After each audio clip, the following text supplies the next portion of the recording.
In southwestern Mexico, tucked between the Pacific Ocean and our hemisphere's most active volcano, lies the beautiful little state of Colima. Primarily an agricultural region, it is also home to some of the country's worst poverty. Families of field workers go back for generations with little opportunity to escape from subsistence living.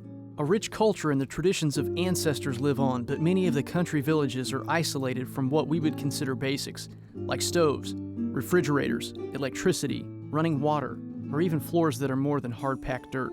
Schools in small villages go through 6th grade, but many students drop out long before that. Cuando terminé la primaria, tenía muchos deseos de entrar a la secundaria, pero mi papá no me quería dejar estudiar. Y finalmente pudieron convencerlo y empecé la secundaria en Suchitlán. Iba todos los días en camión, caminaba 1 kilómetro a las 5 de la mañana para llegar a la carretera, tomar el autobús a las 6 de la mañana y llegar a la secundaria poquito antes de las 7. Y todos los días hacía About 30 years ago, Project Amigo founder Ted Rose made a trip to Colima to visit the active volcano known as El Fuego. So the children invited me into this facility, this little home where they lived, and it really made an impression on me. The thing that really stuck with me about that trip was not the volcano, but was these children. Maybe do something nice for the kids. The only thing that stands between us and being successful with more kids is the funds to keep them in school.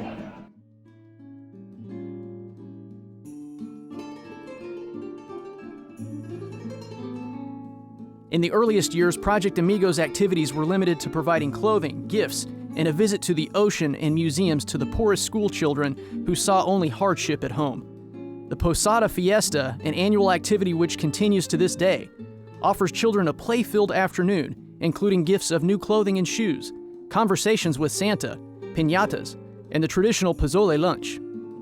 We discovered in these early years that giving the children experiences outside of the classroom in their villages triggered their thirst for knowledge, expanded their thinking, and motivated them to want to stay in school and learn more. It was through interactions with the students and their teachers that Project Amigo started identifying other needs for the children of Colima. Pues que nos bañamos con los gringos y pues es divertido. A veces ellos nos agarran y nos dan paseos por toda la playa. Pues de que anduvimos felices en la playa con mis amigas. Pues en el tortugario había tortugas grandes, la playa estaba ahí cerquitas, nos llevaron paseo a la lancha y muy bonito estuvo. Children in Quesaria, a migrant worker camp not far from Cofradías de Suchitlán, couldn't walk in the Independence Day parade because they didn't have appropriate shoes. Many elementary schools had no libraries and few books to share among the students. Illnesses from non-potable water or tooth and mouth infections kept children out of school for days at a time.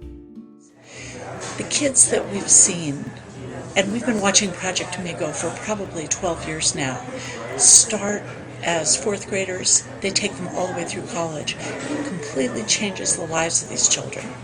These kids are living in homes that have dirt floors where there's 7 or 10 people sleeping in one room.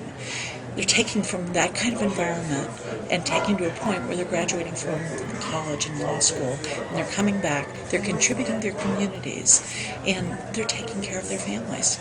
I mean, it works. What else could you ask for? Without help with their homework in their homes where their parents were not educated, students were failing junior high and high school. Ted and his wife Susan found that the students who did best were those from their village who came to their home at night to use the computer or to get help with their homework. With help from long-term volunteers, they set up homework clubs that met in a variety of villages around the state that provided tutoring assistance for students in Project Amigo's higher education scholarship program. And through generous donations from Rotary clubs, corporations, and individuals in the U.S. and Canada, as well as grants from the Rotary Foundation, there are now cyber cafes in many of the areas where the homework clubs meet.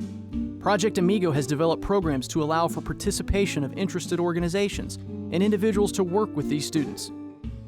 From volunteer work weeks to sponsorship of students, deserving children are seeing opportunities they never knew existed.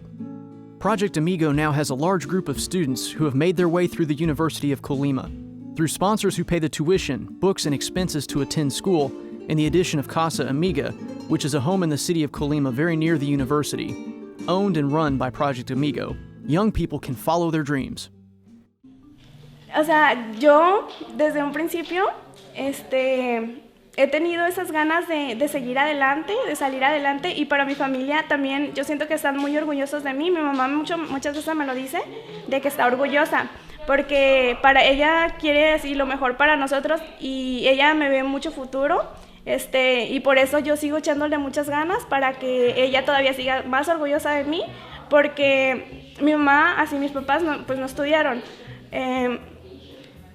Y pues, o sea, al que ella diga, mi hija está estudiando arquitectura.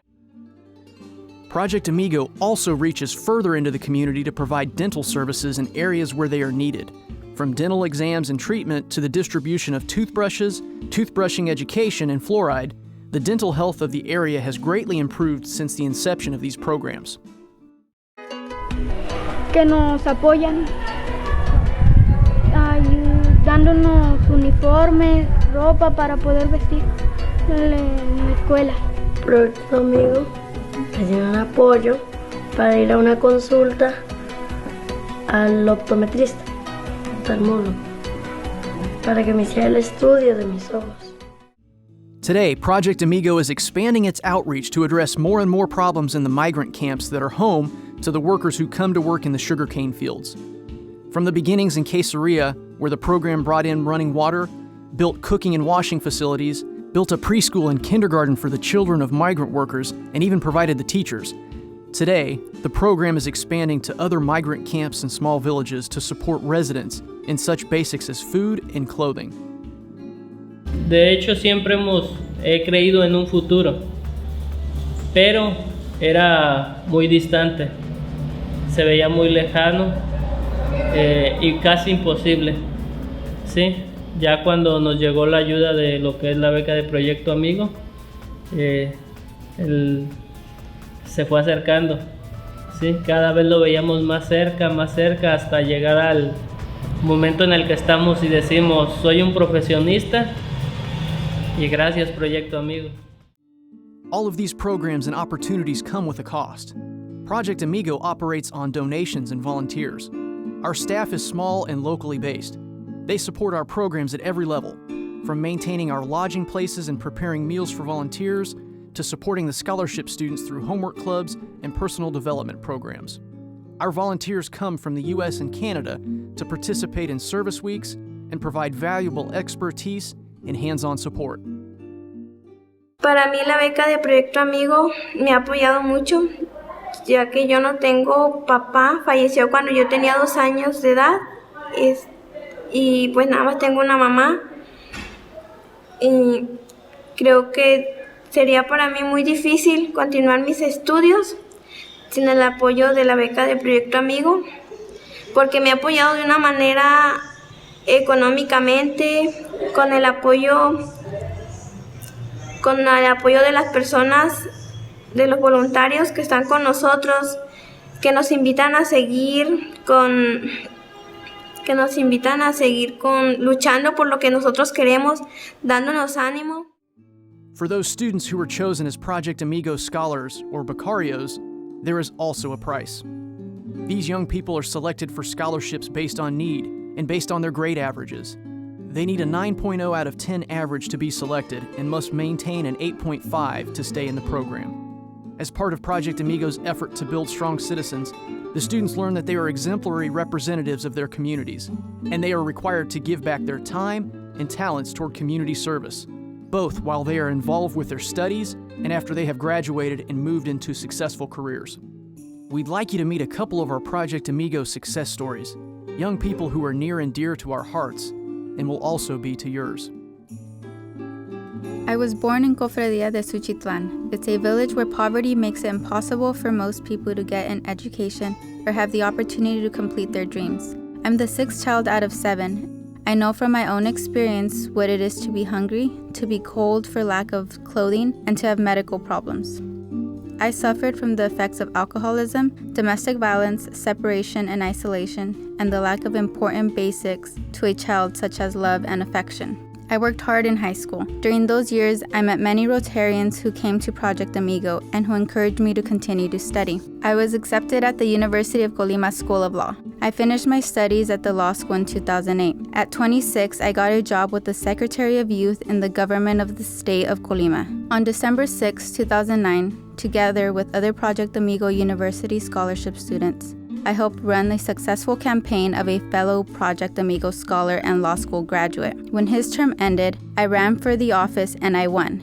We are the first generation of leaders of our community to have college education, and we are making a difference in our village.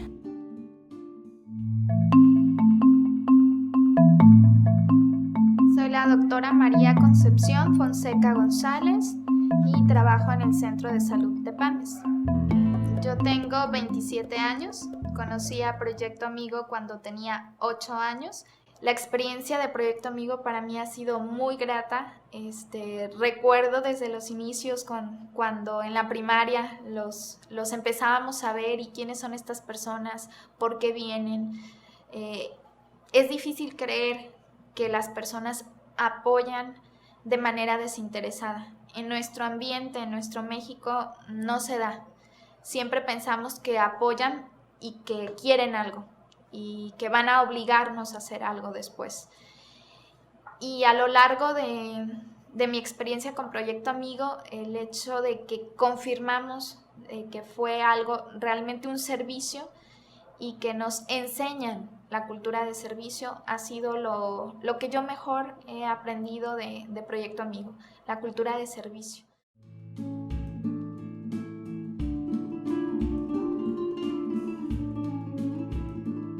To learn more about how you can be involved with Project Amigo, visit us at projectamigo.org. Join us in Cofradia, and your life will be changed forever. But so will the lives of the young people you meet in our little corner of paradise.